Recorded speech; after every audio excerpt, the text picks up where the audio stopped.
ಕಾಣಿಸ್ತಾ ಇರಬಹುದು ಆ ಒಂದು ದೇವಸ್ಥಾನ ಸಿದ್ದೇಶ್ವರ ಸ್ವಾಮಿ ತಪಸ್ ಮಾಡಿದಂತ ಜಾಗ. ಕ್ಷೇತ್ರ ಸಿದ್ದೇಶ್ವರ ಸಿದ್ದಪ್ಪಾಜಿ ದೇವಸ್ಥಾನ ಬೆಟ್ಟ, ಸಿದ್ದೇಶ್ವರ ಬೆಟ್ಟ ಉದಾರಹಳ್ಳಿ. ನೋಡ್ತಾ ಇದ್ದೀರಾ ಶಿವಲಿಂಗಗಳಿರುವಂತ ಬಾವಿಕಟ್ಟೆ.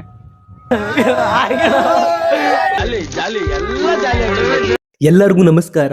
ಬೆಂಗಳೂರಿಂದ 70 ಕಿಲೋಮೀಟರ್ ದೂರದಲ್ಲಿರುವಂತಹ ಹಾಗೂ ರಾಮನಗರದ ಉದಾರಹಳ್ಳಿ ಗ್ರಾಮಕ್ಕೆ ಸೇರಿರುವಂತಹ ಬೆಟ್ಟದ ಸಿದ್ದೇಶ್ವರ ಸಿದ್ದಪ್ಪಾಜಿಯ ದೇವಸ್ಥಾನದ ಬೆಟ್ಟದ ಕಡೆಗೆ ನನ್ನ ಇಂದಿನ ಪಯಣ.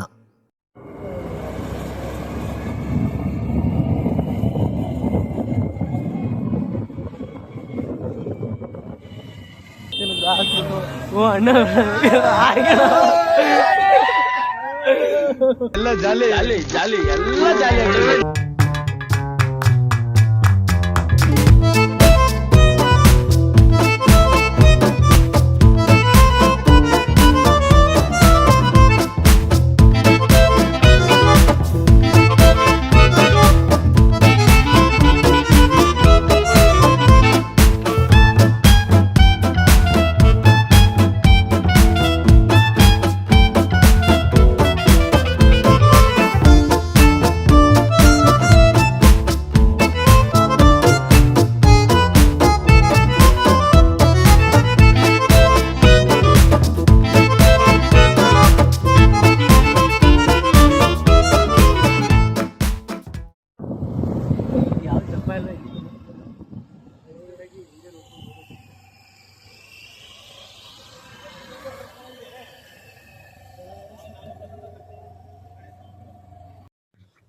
ಫೈನಲಿ ನಾನು ಬೆಟ್ಟದ ಶ್ರೀ ಸಿದ್ದೇಶ್ವರ ಸಿದ್ದಪ್ಪಾಜಿಯ ದೇವಸ್ಥಾನವನ್ನ ರೀಚ್ ಆಗಿದ್ದೀನಿ.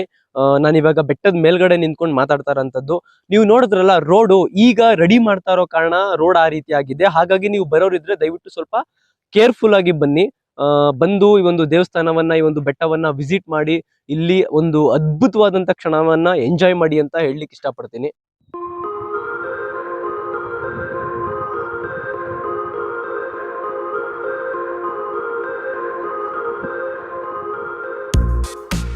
ಸ್ನೇಹಿತರೆ, ಎಲ್ಲರಿಗೂ ನಮಸ್ಕಾರ. ಎಲ್ಲರೂ ಹೇಗಿದ್ದೀರಿ? ಐ ಹೋಪ್ ಎಲ್ಲರೂ ಚೆನ್ನಾಗಿದ್ದೀರಿ ಅಂತ ಭಾವಿಸ್ತಾ ನಾನಿವತ್ತು ಬಂದಿರುವಂತ ಪ್ಲೇಸು ಬೆಟ್ಟದ ಶ್ರೀ ಸಿದ್ದೇಶ್ವರ ಸಿದ್ದಪ್ಪಾಜಿ ದೇವಸ್ಥಾನ. ನಿಮ್ಗೆ ವಿಡಿಯೋದಲ್ಲಿ ಕಾಣಿಸ್ತಾ ಇರಬಹುದು ಆ ಒಂದು ದೇವಸ್ಥಾನ. ಇತ್ತೀಚಿನ ದಿನಗಳಲ್ಲಿ ಸೋಷಿಯಲ್ ಮೀಡಿಯಾದಲ್ಲಿ, ಇನ್ಸ್ಟಾಗ್ರಾಮ್ ಅಂಡ್ ಯೂಟ್ಯೂಬ್ ಅಲ್ಲಿ ಬಹಳನೇ ಫೇಮಸ್ ಆಗ್ತಾ ಇರುವಂತ ಒಂದು ದೇವಸ್ಥಾನ ಇದು. ಫೇಮಸ್ ಯಾವ ರೀತಿಯಪ್ಪ ಅಂತ ಹೇಳಿದ್ರೆ, ಈ ಒಂದು ದೇವಸ್ಥಾನ ತುಂಬಾನೇ ನೋಡ್ಲಿಕ್ಕೆ ಬಹಳ ಸುಂದರವಾಗಿದೆ. ಇಲ್ಲಿರ್ತಕ್ಕಂಥ ಸುತ್ತಮುತ್ತಲಿನ ಪರಿಸರ ವ್ಯವಸ್ಥೆ ಏನಿದೆ, ಬೆಟ್ಟ ಗುಡ್ಡಗಳು ಬಹಳ ಅದ್ಭುತವಾಗಿ ಕಾಣುತ್ತೆ. ಆದ್ರೆ ಈ ಒಂದು ದೇವಸ್ಥಾನಕ್ಕೆ ಪುರಾಣ ಪ್ರಸಿದ್ಧವಾದಂತ ಒಂದು ಇತಿಹಾಸ ಕೂಡ ಇದೆ. ಅದ್ರ ಬಗ್ಗೆ ನಾವಿವತ್ತು ತಿಳ್ಕೊಳ್ಳೋಣ. ಸ್ನೇಹಿತರೆ, ನೀವು ನೋಡ್ತಾ ಇದ್ದೀರಾ ನನ್ನ ಹಿಂದೆ ಈ ಒಂದು ಬೆಟ್ಟದ ಸಿದ್ದೇಶ್ವರ ಸಿದ್ದಪ್ಪಾಜಿ ದೇವಸ್ಥಾನ ನಿಮ್ಗೆ ಕಾಣಿಸ್ತಾ ಇದೆ.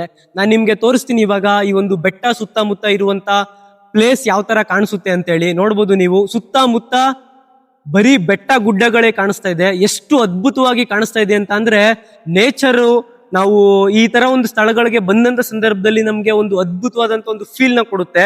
ಸೊ ಅದೇ ರೀತಿಯಾಗಿ ಈ ಒಂದು ದೇವಸ್ಥಾನದ ಒಂದು ಇತಿಹಾಸ ನಾವು ನೋಡೋದಾದ್ರೆ, ಬೆಟ್ಟದ ಸಿದ್ದೇಶ್ವರ ಸಿದ್ದಪ್ಪಾಜಿ ಇಬ್ರು ದೇವರುಗಳಿದ್ದಾರೆ, ಸಿದ್ದೇಶ್ವರ ಹಾಗೂ ಸಿದ್ದಪ್ಪಾಜಿ.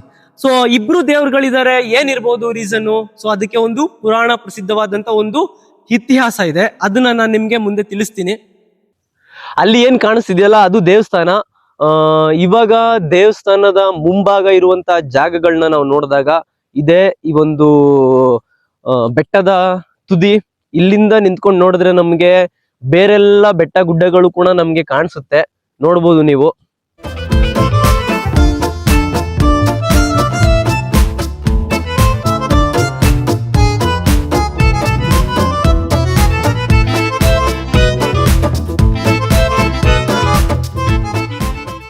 ಸ್ನೇಹಿತರೆ, ಈ ಒಂದು ಸ್ಥಳದ ಇತಿಹಾಸ ಏನಪ್ಪಾ ಅಂತ ಹೇಳಿದ್ರೆ, 12 ಶತಮಾನಗಳ ಹಿಂದೆ ಸಿದ್ದೇಶ್ವರ ಸ್ವಾಮಿಗಳು ಇಲ್ಲಿ ತಪಸ್ಸು ಮಾಡ್ತಾ ಕೂತಿರುವಂತ ಸಂದರ್ಭದಲ್ಲಿ ಸಿದ್ದಪ್ಪಾಜಿ ಅವರು ಬಂದು ಇಲ್ಲಿ ಸುತ್ತಮುತ್ತ ಇರುವಂತ ಜನಗಳು ನಿನ್ನ ಹತ್ರ ಬಂದು ಕಷ್ಟಗಳನ್ನ, ಅವರ ಸುಖ ದುಃಖಗಳನ್ನ ಹೇಳ್ಕೊಂಡಂತ ಸಂದರ್ಭದಲ್ಲಿ ನೀನು ಅವ್ರಿಗೆ ಆಶೀರ್ವಾದ ಮಾಡಬೇಕು, ಅವರ ಕಷ್ಟಗಳನ್ನ ನಿವಾರಣೆ ಮಾಡಬೇಕು ಅಂತ ಹೇಳಿ ಸಿದ್ದಪ್ಪಾಜಿ ಅವರು ಸಿದ್ದೇಶ್ವರ ಸ್ವಾಮಿಗಳ ಹತ್ರ ಕೇಳ್ಕೊಂಡಂತ ಸಂದರ್ಭದಲ್ಲಿ ಸ್ವತಃ ಸಿದ್ದೇಶ್ವರ ಸ್ವಾಮಿಗಳೇ ಸಿದ್ದಪ್ಪಾಜಿ ಅವರಿಗೆ ವಚನ ಕೊಟ್ಟು ಈ ಒಂದು ಸ್ಥಳದಲ್ಲಿ ನಾನು ನೆಲೆ ನಿಂತೀನಿ, ಇಲ್ಲಿ ಬರುವಂತ ಜನಗಳ ಬೇಡಿಕೆಗಳಿರ್ಬೋದು, ಅವರ ಕಷ್ಟ ಸುಖಗಳನ್ನ ನಾನು ನಿವಾರಣೆ ಮಾಡ್ತೀನಿ ಅಂತ ಹೇಳಿ ಈ ಒಂದು ಸ್ಥಳದಲ್ಲಿ ಐಕ್ಯವಾಗಿರುವಂತಹದ್ದು.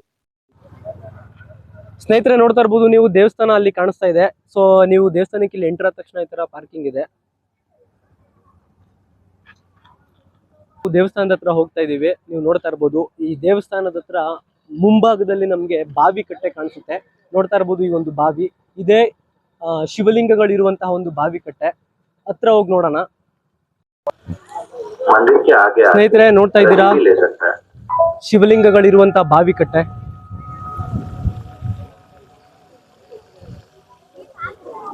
ಶಿವಲಿಂಗ ನೀವೇನು ನೋಡ್ತಾ ಇದ್ದೀರಿ, ಇದೇ ನೋಡಿ ಶಿವಲಿಂಗ.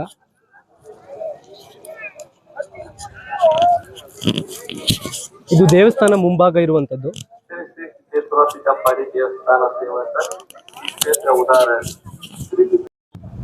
ಎಸ್, ಎಲ್ರಿಗೂ ನಮಸ್ಕಾರ. ಈ ಒಂದು ಸ್ಥಳದ ತುಂಬಾ ಮುಖ್ಯ ಕೇಂದ್ರ ಬಿಂದು ಅಂತ ಏನಪ್ಪಾ ಅಂದ್ರೆ ಈ ಒಂದು ಫೌಂಟೇನು ನೋಡ್ತಾ ಇದ್ದೀರಾ.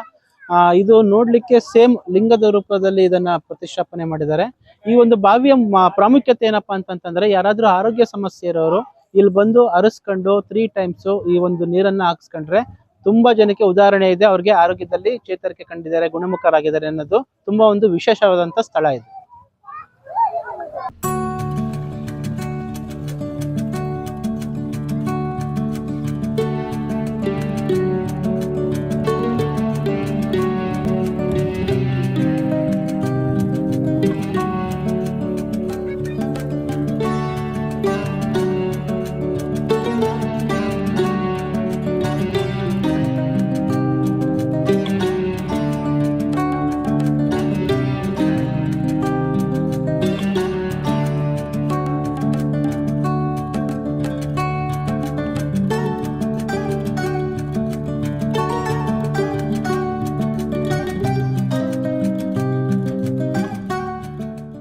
ನೋಡ್ತಾ ಇದ್ದೀರಾ ಈ ಒಂದು ದೇವಸ್ಥಾನ ಈ ರೀತಿ ನಿಮ್ಗೆ ಕಾಣುತ್ತೆ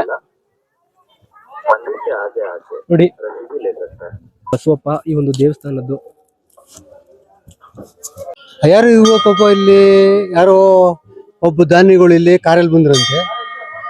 ಅವ್ರ ಅಪ್ಪ ಮಗ ಬಂದಾಗ ಯಾಕೋ ನಮ್ದು ಬಸವ ಇಲ್ಲಿ ಮುನ್ಗದಲ್ಲ ಅಂತ ಹೇಳಿದ್ರಂತ ಅವರು.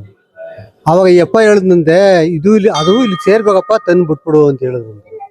ಅವ್ರ ಪಾಪ ಮದುವೆ ಮಾಡ್ದಂಗೆ ಮಾಡಿ ವಾದ್ಯ ಸೆಟ್ಟು ಎಲ್ಲ ತರಿಸಿ ದೇವಸ್ಥಾನ ಸುತ್ತ ಒಂದು ರೌಂಡ್ ಬಂದು ಪಾತ್ ಪೂಜೆ ಮಾಡಿ ಇಲ್ಲಿ ಬಿಟ್ಬಿಟ್ಟು ನಿನ್ನ ಮೆರಿಯಪ್ಪ ಅಂತೇಳಿ ಬಿಟ್ಬಿಟ್ಟು ಹೊರಟೋದ್ರು. ಇವತ್ತು ಪಾದ ಕೊಡುತ್ತೆ, ದಾಟುತ್ತೆ, ಎಲ್ಲನೂ ಮಾಡುತ್ತೆ, ಎಲ್ಲರಿಗೂ ಒಳ್ಳೇದು ಕೂಡ ಆಗ್ತಾ ಇದೆ. ಬಸವಪ್ಪ ಏನು ಮಾಡ್ತಾನೆ ಆದರೂ ಪ್ರತಿಯೊಬ್ಬರು ಎಲ್ಲ ಒಳ್ಳೇದು, ನನ್ಗೆ ಒಳ್ಳೇದಾಯ್ತು ಬಂದು ಹೇಳ್ತಾ ಇದ್ದಾರೆ ಜನ. ಕ್ಷೇತ್ರ ಸಿದ್ದೇಶ್ವರ ಸಿದ್ದಪ್ಪಾಜಿ ದೇವಸ್ಥಾನ ಬೆಟ್ಟ, ಸಿದ್ದೇಶ್ವರ ಬೆಟ್ಟ ಉದಾರಹಳ್ಳಿ, ಬೆಂಗಳೂರು ಗ್ರಾಮಾಂತರ ಜಿಲ್ಲೆ. ಹಾಗೂ ಈ ಸಿದ್ದೇಶ್ವರ ಬೆಟ್ಟ ಒಂದು 1300 ವರ್ಷಗಳ ಇತಿಹಾಸ ಉಂಟಂತ ದೇವಾಲಯ. ಇಲ್ಲಿ ದಕ್ಷಿಣಾಮೂರ್ತಿ ಅಂತ ಪ್ರಸಿದ್ಧವಾದ ಸ್ಥಳ. ಹಾಗೂ ಇಲ್ಲಿ ಪ್ರತಿದಿನ ಬೆಳಗ್ಗೆ 8ರಿಂದ ಸಂಜೆ 6 ಗಂಟೆ ಓಪನ್ ಇರುತ್ತೆ. ಪ್ರತಿ ಅಮಾವಾಸ್ಯೆ ಹುಣ್ಣಿಮೆ ಎಂದು ವಿಶೇಷ ಪೂಜೆ, ಭಾನುವಾರ ಎಂದು ವಿಶೇಷ ಪೂಜೆಗಳು ಇರುತ್ತದೆ. ಅದು ಏನೇ ದಕ್ಷಿಣಾಮೂರ್ತಿ ಆಗೋದ್ರಿಂದ ಏನೇ ಆರ್ಥಿಕ ಸಮಸ್ಯೆ ಆಗ್ಬೋದು, ಆರೋಗ್ಯ ಸಮಸ್ಯೆ ಆಗ್ಬೋದು, ಯಾವುದೇ ಸಮಸ್ಯೆ ಇದ್ರೂ ಅದು ನಿವಾರಣೆ ಆಗುತ್ತೆ. ಬಂದು ಸಂಕಲ್ಪ ಮಾಡಿ ಸ್ವಾಮಿ ಪ್ರದಕ್ಷಿಣೆ ಹಾಕೋದ್ರಿಂದ ಅವ್ರ ಇಷ್ಟಾರ್ಥಗಳನ್ನು ನೆರವೇರಿಸುತ್ತದೆ.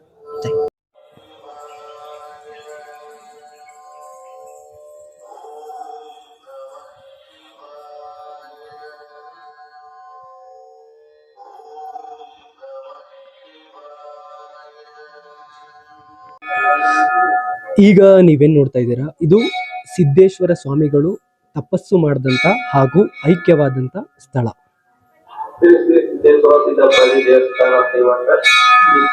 ಸಿದ್ದೇಶ್ವರ ಸ್ವಾಮಿ, ಸಿದ್ದೇಶ್ವರ ಸ್ವಾಮಿ ತಪಸ್ ಮಾಡಿದಂತ ಜಾಗ. ಇದು ಹಿಂದೆ ಗುಹೆ ಇದೆ, ಅದನ್ನೀಗ ಮುಚ್ಚಿದ್ದಾರೆ, ಯಾರು ಹೋಗಕ್ಕಾಗಲ್ಲ. ಇಲ್ಲಿ ಸ್ವಾಮಿ ವಿಗ್ರಹಗಳೆಲ್ಲ ಮಡಗಿದೀವಿ. ಇದು ಸರ್ಪ ಆ ಕಾಲದಲ್ಲಿ ಸ್ವಾಮಿಗೆ ನೆರಳಾಗಿದ್ದು, ಈಗ ಸರ್ಪ ಇಲ್ಲಿ ಕಲ್ಲಾಗಿದೆ, ನೀವು ನೋಡ್ಬೋದು. ಶ್ರೀ ಶ್ರೀ ಸಿದ್ದೇಶ್ವರ ಸಿದ್ದಪ್ಪಾಜಿ ಸೇವಾ ಟ್ರಸ್ಟ್ ಶ್ರೀ ಕ್ಷೇತ್ರ. ಸ್ನೇಹಿತರೆ, ಈ ಸ್ಥಳದ ಪ್ರಮುಖವಾದ ವಿಶೇಷತೆ ಏನೆಂದರೆ, ಸಿದ್ದೇಶ್ವರ ಸ್ವಾಮಿಗಳು ತಪಸ್ಸನ್ನ ಮಾಡುವಂತ ಸಂದರ್ಭದಲ್ಲಿ ಒಂದು ಸರ್ಪ ಕಾವಲಾಗಿರುತ್ತದೆ. ಆ ಒಂದು ಸರ್ಪ ಈ ಒಂದು ಬಂಡೆಗಳ ಆಕಾರದಲ್ಲಿ ರೂಪಾಂತರಗೊಂಡಿರುವಂತದ್ದು. ಈ ದೇವಸ್ಥಾನ ಬೆಂಗಳೂರಿನಿಂದ 70 ಕಿಲೋಮೀಟರ್ ದೂರ ಆಗುತ್ತೆ. ನೀವು ಈ ದೇವಸ್ಥಾನಕ್ಕೆ ರಾಮನಗರ, ಚನ್ನಪಟ್ಟಣ ಹಾಗೂ ಕನಕಪುರ 3 ಕಡೆಯಿಂದನೂ ಬರ್ಬೋದು. ಈ ದೇವಸ್ಥಾನದ ಲೊಕೇಶನ್ ನಾನು ಡಿಸ್ಕ್ರಿಪ್ಷನ್ ಬಾಕ್ಸ್ ಅಲ್ಲಿ ಕೊಟ್ಟಿರ್ತೀನಿ, ಚೆಕ್ ಮಾಡಿ ವಿಸಿಟ್ ಮಾಡಿ.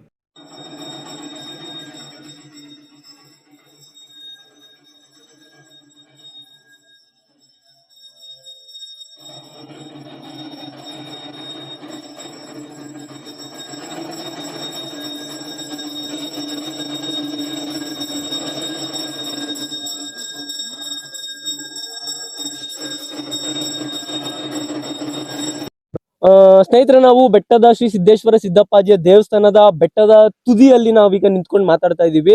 ನಮ್ಗೆ ಈ ವಿಡಿಯೋ ಮಾಡ್ಬೇಕಾದ್ರೆ ಹಾಗೇನೆ ಸ್ನೇಹಿತರು ಸಿಕ್ಕಿದ್ರು. ಇವ್ರು ಬಂದು ನಾನೆಲ್ಲೋ ಇಲ್ಲಿ ಚನ್ನಪಟ್ಟಣ ರಾಮನಗರದಿಂದ ಬಂದಿರೋದು ಅಂತ ಅನ್ಕೊಂಡಿದ್ದೆ. ಇವ್ರು ಬಂದು ಮಲೆ ಮಹದೇಶ್ವರ ಬೆಟ್ಟದ ಹತ್ರ ಇರುವಂತ ಹನೂರಿಂದ ಅಷ್ಟು ದೂರದಿಂದ ಬೆಳಗಿನ ಜಾವ 4 ಗಂಟೆಗೆ ಎದ್ದು ಟ್ರಾವೆಲ್ ಮಾಡ್ಕೊಂಡು ಈ ಒಂದು ದೇವಸ್ಥಾನನ ನೋಡ್ಬೇಕು ಅಂತ ಹೇಳಿ ಬಂದಿದ್ದಾರೆ. ಸೊ ಅವ್ರನ್ನ ನಾನು ಈ ಒಂದು ದೇವಸ್ಥಾನದ ಎಕ್ಸ್ಪೀರಿಯನ್ಸ್ ಹೇಗಿತ್ತು ಅಂತ ಕೇಳ್ತೀನಿ. ಇವ್ರ ಹೆಸರು ಬಂದು ಅಭಿ ಅಂತ ಹೇಳಿ. ಅಭಿ ಅವರೇ, ಇಲ್ಲಿ ಗಂಟ ಬಂದಿದ್ದೀರಿ, ನಿಮ್ಗೆ ಏನ್ ಅನ್ನಿಸ್ತಿದೆ? ನಮ್ ಸಬ್ಸ್ಕ್ರೈಬರ್ಸ್ಗೆ ಒಂದೆರಡು ಮಾತು. ದೇವಸ್ಥಾನ ತುಂಬಾ ಚೆನ್ನಾಗಿದೆ, ಎಲ್ಲರೂ ಬಂದು ವಿಸಿಟ್ ಮಾಡಿ. ಬೆಟ್ಟ ಗುಡ್ಡ ಅಂತೂ ಇಲ್ಲಿ ತುಂಬಾ ಚೆನ್ನಾಗಿದೆ. ಕಲ್ಲು ಬಂಡೆ ಎಲ್ಲ ಚೆನ್ನಾಗಿದೆ, ತುಂಬಾ ಚೆನ್ನಾಗಿದೆ. ಎಲ್ಲರೂ ಬಂದು ದೇವಸ್ಥಾನ ವಿಸಿಟ್ ಮಾಡಿ ಅಂತ ಹೇಳಕ್ ಇಷ್ಟಪಡ್ತೀನಿ. ಇವ್ರ ಸ್ನೇಹಿತರು ಕೂಡ ಇನ್ನೊಬ್ರು ಕೂಡ ಬಂದಿದ್ದಾರೆ. ಅವ್ರ ಹೆಸರು ಸರ್ ಪ್ರಮೋದ್ ಅಂತ ಹೇಳಿ. ಬನ್ನಿ ಸರ್, ನೀವು ಕೂಡ ನಿಮ್ಗೇನಂತ ಅನಿಸ್ತು? ಒಂದೆರಡು ಮಾತು. ವಾತಾವರಣ ಚೆನ್ನಾಗೈತೆ. ನಾವು ಬೆಳಗಿನ ಜಾವ 4:15 ಬಿಟ್ಟು ಒಳ್ಳೆ ಪ್ಲೇಸ್, ಒಳ್ಳೆ ನೋಡಕ್ ಸಖತ್ತಾಗೈತೆ. ಬೆಟ್ಟ ಗುಟ್ಟ, ನೀರ್, ವಾತಾವರಣ ಎಲ್ಲ ಚೆನ್ನಾಗೈತೆ. ಬಂದು ನೋಡೋರ್ ಮಾತ್ರ ಒಳ್ಳೆ ಪ್ಲೇಸ್. ಫ್ಯಾಮಿಲಿ ಜೊತೆ ಬಂತು ಅಂದ್ರೆ ಇನ್ನೂ ಖುಷಿಯಾಗಿರ್ಬೋದು. ಬಂದ್ ನೋಡಿ ಒಂದ್ಸತಿ ನೋಡ್ಬಿಟ್ಟು ಯಾವ್ದನ್ನ ಹೇಳಿ. ಮತ್ತೆ ಶಿವಂದು ಲಿಂಗದ್ದು ಇದೆಲ್ಲ ತುಂಬಾ ಚೆನ್ನಾಗೈತೆ, ಬಂದ್ ನೋಡಿ ಇಷ್ಟ ಹೇಳಕ್ ಇಷ್ಟಪಡ್ತೀನಿ. ಎಷ್ಟು ದೂರದಿಂದ ಬಂದಿದ್ದೀರಿ ಸರ್? 100 ಕಿಲೋಮೀಟರ್ ಇಂದ ಬಂದಿದ್ದೀವಿ. ನೋಡಿ, 100 ಕಿಲೋಮೀಟರ್ ಇಂದ ಈ ಒಂದು ಬೆಟ್ಟನ ನೋಡ್ಲಿಕ್ಕೆ, ಒಂದು ದೇವಸ್ಥಾನನ ನೋಡ್ಲಿಕ್ಕೆ ಬಂದಿದ್ದಾರೆ ಅಂದ್ರೆ ಅರ್ಥ ಮಾಡ್ಕೊಳ್ಳಿ ಈ ಒಂದು ಲೊಕೇಶನ್ ಎಷ್ಟು ಅದ್ಭುತವಾಗಿದೆ ಅಂತ ಹೇಳಿ. ಅದೇ ರೀತಿ ನೀವು ಕೂಡ ವಿಸಿಟ್ ಮಾಡಿ ಅಂತ ಹೇಳ್ತಾ ನಮಸ್ಕಾರ. ನಾನೀಗ ಬೆಟ್ಟದ ಮೇಲೆ ವ್ಯೂ ಪಾಯಿಂಟ್ ಹತ್ರ ಇವಾಗ ಇದ್ದೀನಿ, ನೋಡ್ತಾ ಇರ್ಬೋದು ನೀವು. ಅದೇ ರೀತಿಯಾಗಿ ನಾನ್ ನಿಮ್ಗೆ ಈಗ ಒಂದಷ್ಟು ಇಲ್ಲಿ ಒಳ್ಳೆ ಕೆಲಸನ ಮಾಡಿದ್ದಾರೆ, ಅದನ್ನ ತೋರಿಸ್ತೀನಿ. ನೋಡ್ತಾ ಇರ್ಬೋದು ನೀವು. ನೋಡಿ, ಇಲ್ಲಿ ದೇವಸ್ಥಾನಕ್ಕೆ ಬಂದಾಗ, ಈ ಬೆಟ್ಟಕ್ಕೆ ನೋಡ್ಲಿಕ್ಕೆ ಬಂದಾಗ ತಿಂಡಿಗಳನ್ನ ತಿಂತಾರೆ. ಪ್ಲಾಸ್ಟಿಕ್ ಕವರ್ಗಳನ್ನ, ಅವರು ತಿಂದಿರೋ ಪದಾರ್ಥಗಳ ಎಲ್ಲ ವೇಸ್ಟ್ ಬಾಟಲ್ಸ್ಗಳನ್ನ ಎಲ್ಲನೂ ಕೂಡ ಇಲ್ಲೇ ಬಿಸಾಕಿ ಹೋಗಿದ್ದಾರೆ. ನೋಡಿ, ನಾವು ಈ ತರ ದೇವಸ್ಥಾನಗಳಿಗೆ, ಬೆಟ್ಟ ಗುಡ್ಡಗಳಿಗೆ ಅಥವಾ ಟೂರಿಸ್ಟ್ ಪ್ಲೇಸ್ಗಳಿಗೆ ಬರೋದೇನು ತಪ್ಪಲ್ಲ. ಬರ್ಬೋದು, ಎಂಜಾಯ್ ಮಾಡ್ಬೋದು ಫ್ಯಾಮಿಲಿ ಅಂಡ್ ಫ್ರೆಂಡ್ಸ್ ಜೊತೆ, ತಪ್ಪಲ್ಲ. ಆದ್ರೆ ನಾವು ತಿಂದಂತ ಈ ಪ್ಲಾಸ್ಟಿಕ್ ಪದಾರ್ಥಗಳಿರ್ಬೋದು ಅಥವಾ ಬಾಟಲ್ಗಳಿರ್ಬೋದು, ಈ ತರ ಈ ಬೆಟ್ಟದ ಮೇಲ್ಗಡೆ ಈ ತರ ಒಂದು ಒಳ್ಳೆ ಪ್ಲೇಸ್ಗಳ ಮೇಲೆ ನಾವ್ ಈ ತರ ಎಲ್ಲಂದ್ರಲ್ಲಿ ಬಿಸಾಕ್ ಹೋಗೋದು ಎಷ್ಟು ಸರಿ? ಯೋಚನೆ ಮಾಡಿ. ಯಾಕಂತ ಅಂದ್ರೆ ಪ್ರತಿಯೊಂದು ಸ್ಥಳಗಳು ಕೂಡ ಅದರದೇ ಆದಂತ ವೈಶಿಷ್ಟ್ಯತೆಯನ್ನ ಹೊಂದಿರುತ್ತೆ, ಹಿಸ್ಟ್ರಿನ ಹೊಂದಿರುತ್ತೆ.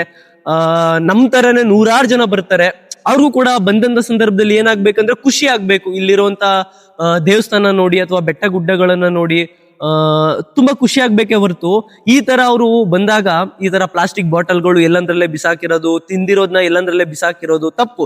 ಯಾಕಂತ ಅಂದ್ರೆ ನಾವ್ ಯಾವುದೇ ಪ್ಲೇಸ್ಗೆ ಹೋದ್ರು ಕೂಡ ಅಲ್ಲಿ ಡಸ್ಟ್ಬಿನ್ ಅಂತ ಅನ್ನೋದು ಇದ್ದೇ ಇರುತ್ತೆ, ಅಂತ ಕಡೆ ಹಾಕೋಗ್ಬೇಕು. ಈ ತರ ತಿಂದ್ಬಿಟ್ಟು ಎಲ್ಲಂದ್ರಲ್ಲಿ ಬಿಸಾಕ್ ಹೋಗೋದು ತಪ್ಪು. ಹಾಗಾಗಿ ನಾನು ನಿಮ್ಗೆ ಹೇಳುವಂತದ್ದೇನಪ್ಪಾ ಅಂತಂದ್ರೆ ಸ್ವಚ್ಛತೆಯನ್ನ ಕಾಪಾಡಬೇಕು. ನಾವಲ್ದೆ ಇನ್ಯಾರು ಕಾಪಾಡಕ್ ಸಾಧ್ಯ? ಹಾಗಾಗಿ ಇದೊಂದು ವಿಚಾರ ಹೇಳ್ಬೇಕಾಗಿತ್ತು, ಹೇಳಿದೀನಿ. ಸ್ನೇಹಿತರೆ, ನೋಡಿದ್ರಲ್ಲ, ಇಷ್ಟೊತ್ತವರೆಗೂ ಈ ಒಂದು ದೇವಸ್ಥಾನದ ಇತಿಹಾಸ ತಿಳ್ಕೊಂಡ್ರಿ. ಈ ದೇವಸ್ಥಾನದ ಸುತ್ತಮುತ್ತ ಇರುವಂತ ಪರಿಸರನು ಕೂಡ ನೋಡಿದೀರಾ. ಕೊನೆಯದಾಗಿ ಒಂದು ಮಾತೇನಪ್ಪಾ ಅಂತ ಹೇಳಿದ್ರೆ, ಸ್ನೇಹಿತರ ಜೊತೆ, ಫ್ಯಾಮಿಲಿ ಜೊತೆ ಒಂದು ಒಳ್ಳೆ ಟೈಮ್ ನ ಸ್ಪೆಂಡ್ ಮಾಡ್ಲಿಕ್ಕೆ ಈ ಒಂದು ದೇವಸ್ಥಾನ ಒಂದು ಉತ್ತಮವಾದಂತ ಸ್ಥಳ ಅಂತ ನಾನು ಹೇಳಲಿಕ್ಕೆ ಇಷ್ಟಪಡ್ತೀನಿ. ಮತ್ತೊಂದು ವಿಡಿಯೋದಲ್ಲಿ ಸಿಗೋಣ. ನಮಸ್ಕಾರ.